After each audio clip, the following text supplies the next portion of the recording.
Hello friends, Bhargav's કિચનમાં આપનું સ્વાગત છે। હું છું આપનો દોસ્ત ભાર્ગવ જોશી। આજે આપણે બનાવવા જઈ રહ્યા છીએ મુંબઈની ફૂડ લાઇફલાઇન કહી શકાય એવા વડાપાઉં।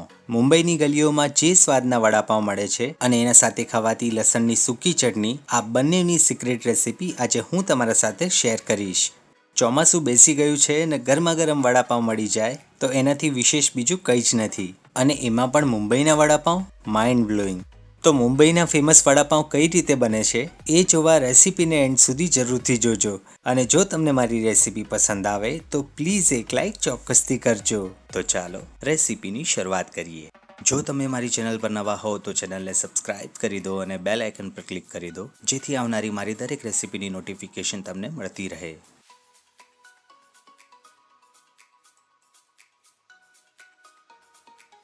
વડાપાઉં બનાવવા માટે સૌથી પહેલાં આપણે વડાનો મસાલો તૈયાર કરીશું, જેના માટે એક પેનમાં 2 થી 3 ચમચી જેટલું તેલ એડ કરીશું। તેલ ગરમ થાય ત્યારબાદ તેમાં 1 ચમચી રાઈ, 1 ચમચી ક્રશ કરેલા સૂકા ધાણા, અડધી ચમચી હિંગ અને 7 થી 8 કટ કરેલા લીમડાના પાન એડ કરી એકવાર બરાબર મિક્સ કરી લઈશું। રાઈ બરાબર ફૂટે ત્યારબાદ તેમાં અડધી ચમચી હળદર પાવડર, સ્વાદ અનુસાર મીઠું અને 2 ચમચી લસણ આદુ મરચાંની પેસ્ટ એડ કરીશું અને સ્લો ફ્લેમ પર 1 મિનિટ સુધી આપણે તેને સાતળી લઈશું। લસણ આદુ મરચાંની કચાશ દૂર થાય ત્યાં સુધી આપણે તેને સાતળવાનું છે। તો લગભગ 1 મિનિટ બાદ પેસ્ટ સરસ એવી સંતળાઈ ગઈ છે। હવે આપણે તેમાં 6 નંગ મેશ કરેલા બટાકા એડ કરીશું, સાથે જ આપણે થોડી કોથમરી ભભરાવીશું અને બરાબર મિક્સ કરી લઈશું। તો મિત્રો, મુંબઈના આ વડાનો મસાલો ખૂબ જ સિમ્પલ હોય છે, ના તો બહુ મસાલેદાર ના તો તીખો, એકદમ સિમ્પલ, જેના લીધે જ આ વડાપાઉં પ્રખ્યાત થયા છે। તો અહીં બધો જ મસાલો બટાકા સાથે મિક્સ થઈ ગયો છે અને વડાનું ફિલિંગ તૈયાર થઈ ગયું। હવે આપણે ગેસની ફ્લેમ બંધ કરી દઈશું અને વડાના મસાલાને એક બોલમાં ટ્રાન્સફર કરી દઈશું। આ મસાલાને આપણે થોડું ઠંડુ થવા દઈશું, ત્યાં સુધી આપણે બેટરની તૈયારી કરીએ। જેના માટે એક બોલમાં 1.5 કપ જેટલું બેસન લઈશું, તેમાં સ્વાદ અનુસાર મીઠું, 2 ચપટી હિંગ અને ચપટી ખાવાના સોડા એડ કરીશું અને જરૂર મુજબ પાણી એડ કરી બરાબર મિક્સ કરી લઈશું। બેસનના જરા પણ ગાંઠા ન રહે એ વાતનું ખાસ ધ્યાન રાખવું।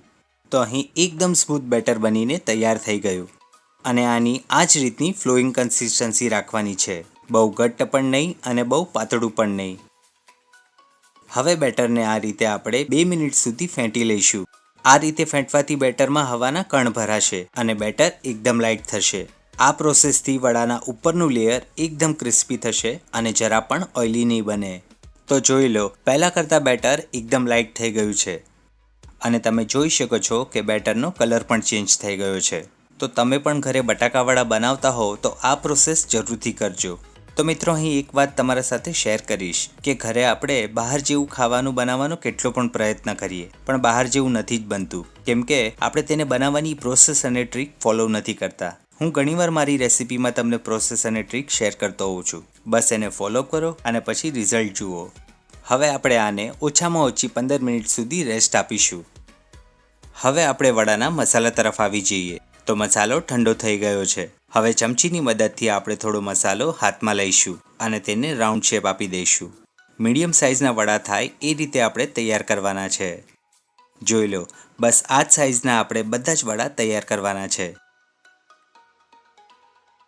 બીજી બાજુ મેં તેલને ગરમ કરવા મૂકી દીધું હતું। હવે બેટરમાં આપણે વડાનો મસાલો એડ કરીશું અને બધી જ બાજુથી સરસ એવું કોટ કરી લઈશું અને સીધું આપણે તેને તેલમાં એડ કરી દઈશું। શરૂઆતમાં આપણે ગેસની ફ્લેમ હાઈ રાખવાની છે અને જેવા વડા એડ કરીએ તેમ આપણે સ્લો ટુ મીડિયમ કરી દઈશું, જેથી વડા બધી જ બાજુથી સરસ એવા ફ્રાય થઈ જાય। વડા એડ કર્યા બાદ જે બેટરનો એક્સ્ટ્રા ભાગ છે તેને આપણે અલગ કરી દઈશું। વડાના એક બેચને ફ્રાય થતાં લગભગ 4 થી 5 મિનિટ જેટલો સમય લાગશે। તો લગભગ 5 મિનિટ બાદ વડા સરસ એવા ગોલ્ડન બ્રાઉન થઈ ગયા છે અને તેનું ઉપરનું લેયર એકદમ ક્રિસ્પી બન્યું છે। વડાને આપણે એક પ્લેટમાં ટ્રાન્સફર કરી દઈશું। હવે આપણે મુંબઈમાં લારીના મળતા વડાપાઉં સાથે જે સૂકી ચટણી ખવાય છે એ બનાવીશું। જેના માટે બેસનનું જે વધેલું બેટર છે તેમાં આંગળી ડીપ કરી આ રીતે બેટરને તેલમાં એડ કરતા જઈશું। તો મિત્રો, મુંબઈમાં લારીમાં જે ફેમસ વડાપાઉં મળે છે તેમાં તેઓ આ જ રીતે સૂકી લાલ ચટણી તૈયાર કરતા હોય છે। મીડિયમ ફ્લેમ પર બેટરને એડ કરતા જઈશું અને આનો કલર ચેન્જ થાય ત્યાં સુધી આપણે તેને ફ્રાય કરીશું. મુંબઈમાં આને ચૂરો તરીકે પણ ઓળખવામાં આવે છે અને ઘણી જગ્યાએ તો વડાપાવમાં આને એડ કરવામાં આવે છે. તો લગભગ 1 જ મિનિટમાં સરસ એવા ફ્રાય થઈ ગયા અને તેનો કલર હલકો બ્રાઉન થઈ ગયો છે અને સૂકી ચટણી માટે ચૂરો બનીને તૈયાર છે. આને આપણે કમ્પ્લીટલી ઠંડુ થવા દઈશું. હવે 5 થી 6 લસણની કળીને પણ આપણે સ્લો ટુ મીડિયમ ફ્લેમ પર ફ્રાય કરી લઈશું. લસણનો કલર ચેન્જ થાય ત્યાં સુધી આપણે તેને ફ્રાય કરવાનું છે. માર્કેટમાં મળતી લસણની સૂકી ચટણીમાં સૂકું ખોપરું, શિંગદાણા અને થોડા ઘણા મસાલા એડ કર્યા હોય છે, પણ મુંબઈમાં ઘણી બધી જગ્યાએ આ જ રીતે ચટણી તૈયાર કરવામાં આવે છે. તો 2 જ મિનિટમાં લસણ સરસ એવું ફ્રાય થઈ ગયું છે અને તેનો કલર પણ ચેન્જ થઈ ગયો છે. હવે ગેસની ફ્લેમ આપણે બંધ કરી દઈશું અને લસણને ઠંડુ થવા દઈશું.